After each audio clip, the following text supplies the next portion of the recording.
Dan hal inilah yang susah diterima oleh orang-orang Saduki karena mereka tidak percaya akan kebangkitan. Maka mereka mengambil contoh satu orang perempuan yang mengawini laki-laki sampai 7 kali. Nah, pertanyaannya, kalau dia mati, dia jadi milik siapa? Memang sih kalau kita berpikir dari segi natural dan logika, kita sudah jadi mayat, memang masih bisa kawin. Pertama, dari tempat ini kami semua para Romo ada 2, 4, 6 orang Romo mengucapkan happy birthday ke-59 untuk Romo Cece, dan kami memberikan hadiah istimewa untuk Romo di hari ulang tahun ke-59 dengan baca Injil tentang kawin dan dikawinkan walaupun Romonya tidak kawin. Bapak Ibu, saudara-saudari, para Romo, frater, suster yang saya kasih dalam Tuhan. Pertama, untuk membesarkan rasa syukur kita atas hari ulang tahunnya Romo Clemens, kita perlu berpikir tentang 59 tahun lalu itu Romo Clemens lahir pada suasana usai gerakan G30 SPKI ya. Kan 1965 itu terkenal dengan G30S. Maka kalau itu 30 September dan Romo Cece lahir 23 November, kan dekat sekali waktunya. Berarti suasana waktu itu masih kacau balau dan amburadul. Mungkin itulah kenapa Romo Cece lahir dengan fisik yang agak kerdil, kecil terus. Tapi bukan apa satu istilah untuk bayi-bayi yang lahir kerdil sekarang tuh. Apa? Ada istilah di BKKBN untuk bayi yang lahir tidak bergizi itu, stunting. Tapi Romo Cece tidak lahir sebagai orang yang stunting ya, dan lahir sebagai anak bungsu dan sering dipanggil Ikun. Walaupun lahir sebagai orang bungsu, anak paling kecil dengan badan yang paling kecil, Tuhan telah membesarkan Romo Cece. Rasanya imam yang merayakan 25 tahun paling meriah di dunia itu Romo Cece. Kalau lihat di videonya, nanti tanya Romo Agus, dia digotong kayak lagi orang gotong uskup dengan pakaian kebesaran. Dan yang hadir juga dia bilang 3.000 orang dari target 1.000 orang, itu berarti meluap beberapa kali lipat. Dan dia sangat bahagia karena itu. Juga waktu kita merayakan ulang tahun tabisan yang ke-25 kemarin di Sumbawa, juga sangat istimewa. Dan hari ini dia merayakan hari ulang tahun ke-59 juga sangat istimewa. Coba Bapak Ibu cek, selama ada pastor di Mataram, ketika dia ulang tahun, romonya hadir begitu banyak, itu cuma Romo Cece. Kecil, tapi besar di hadapan Allah. Jadi, profesia dan selamat berbahagia Romo Cece, pasti kadonya lebih besar nantinya. Injil yang telah kita dengar berbicara tentang Yesus memberikan pemahaman kepada orang-orang Saduki. Kelompok kaum Saduki itu kelompok orang yang tidak percaya dengan kebangkitan. Ini tentu tantangan untuk Yesus dan untuk kita, karena Yesus malah mewartakan kebangkitan, dan kebangkitan itu menjadi pusat dan puncak iman kita akan Yesus. Kalau kita ingat kata-kata Santo Paulus, dia mengatakan bahwa sia-sialah iman kita kalau Kristus tidak bangkit. Dan memang Yesus menunjukkan kebangkitan itu dengan dia sendiri yang mati dan bangkit pada hari ketiga, karena itulah inti pewartaan dari Yesus, dan itu jugalah yang menjadi inti pewartaan kita dalam kerajaan Allah, mewartakan kebangkitan. Dan inti iman Katolik tentang kebangkitan itu kebangkitan jiwa dan raga. Dan hal inilah yang susah diterima oleh orang-orang Saduki karena mereka tidak percaya akan kebangkitan. Maka mereka mengambil contoh satu orang perempuan yang mengawini laki-laki sampai 7 kali. Nah, pertanyaannya, kalau dia mati, dia jadi milik siapa?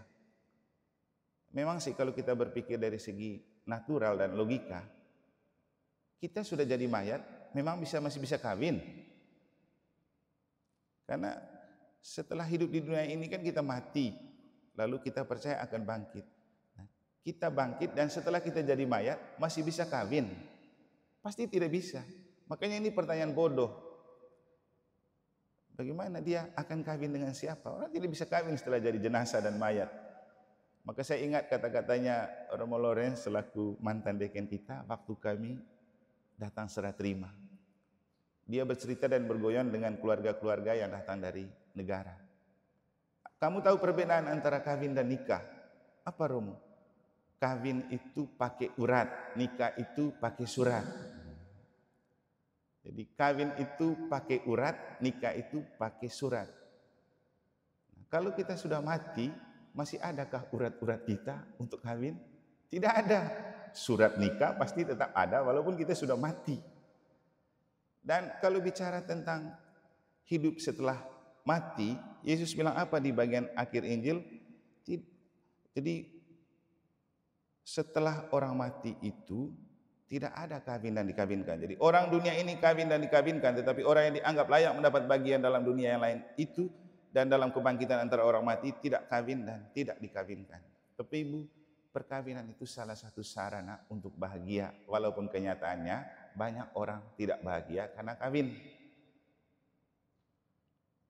Sedangkan menikah itu sarana untuk orang bahagia dan orang masih bisa bahagia tanpa kawin. Mau tahu contohnya? Nanti bisa dengar di khotbah saya kemarin tentang Santa Cecilia. Sudah malam pertama tapi masih perawan. Kenapa bisa? Mereka sudah menikah tapi masih perawan. Tidak kawin. Itulah contoh. Dan mereka bahagia. Dan kemudian kita merayakan kemarin Santa Cecilia sebagai perawan dan martir karena dia bahagia abadi. Demikian juga Valerius, suaminya yang sudah dia nikahi dan sudah menikmati dan tidur bersama malam pertama tapi tidak kawin, juga tetap bahagia. Karena ternyata bagi mereka kebahagiaan itu bukan soal otot, tapi soal otak dan hati yang dipakai untuk lebih dekat dengan Allah. Bapak Ibu, jangan takut kehilangan istri atau suami setelah mati. Yang penting Anda sudah menikah dan Anda menerima sakramen pernikahan, Anda tetap bahagia bersama dalam perjamuan abadi. Yang jadi masalah ketika Anda sudah kawin tetapi tidak menikah. Semoga Tuhan memberkati kita.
Bere bersaudara, saudara.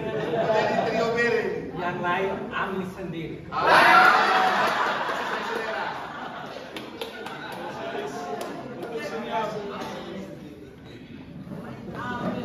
Ambil sendiri. Oh, Pak, makan. Yang lain